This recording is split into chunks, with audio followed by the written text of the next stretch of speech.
అందరికీ నమస్కారం। ఈ రోజు నేను జూబ్లీ హిల్స్ లో ప్రచారాన్ని ముగించుకోబోతున్నాను కొద్దిసేపట్లో। అందుకే చివరిసారిగా జూబ్లీ హిల్స్ ప్రజలకి అలాగే తెలంగాణ ప్రజలందరికీ నేను ఒక విషయం తెలియజేస్తున్నాను। మేమందరం కూడా కలిసి కట్టుగా వచ్చి నిరుద్యోగుల తరపు నుంచి నామినేషన్ వేసినాము యాక్సెప్ట్ అయ్యింది। దేవుడి దయ వల్ల ప్రచారం కూడా సక్సెస్ఫుల్ గా కంప్లీట్ అయిపోయింది। మేము ఎందుకు నామినేషన్ వేసినాము, కాంగ్రెస్ పార్టీకి ఓటేయొద్దని ఇంత బల్ల గుద్ది ఎందుకు చెప్తున్నామో చెప్తాను వినండి। కాంగ్రెస్ పార్టీకి ఎట్టి పరిస్థితుల్లో ఓటేయొద్దు ఇప్పుడు కూడా చెప్తున్నా।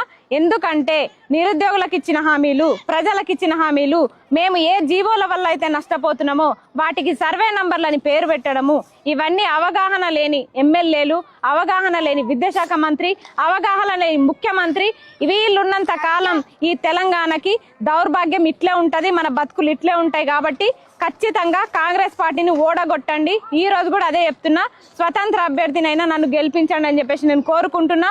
నా సీరియల్ నంబర్ 33 బ్యాటరీ టార్చ్ గుర్తుకు ఓటేసి ఖచ్చితంగా గెలిపించగలరు। అలాగే ఖచ్చితంగా కాంగ్రెస్ పార్టీకి మాత్రం ఓటేయకండి। ఎన్ని పైసలు ఇచ్చినా సరే వాళ్ళు కాసుల వర్షం కురుస్తుంది ఈ రోజు జూబ్లీ హిల్స్ లో। నిజం చెప్పాలంటే మేము స్వతంత్ర అభ్యర్థులమైనందుకు మేము వెళ్ళి కంప్లైంట్స్ ఇచ్చినా పట్టించుకొని పరిస్థితిలో అధికారులు ఉన్నారు।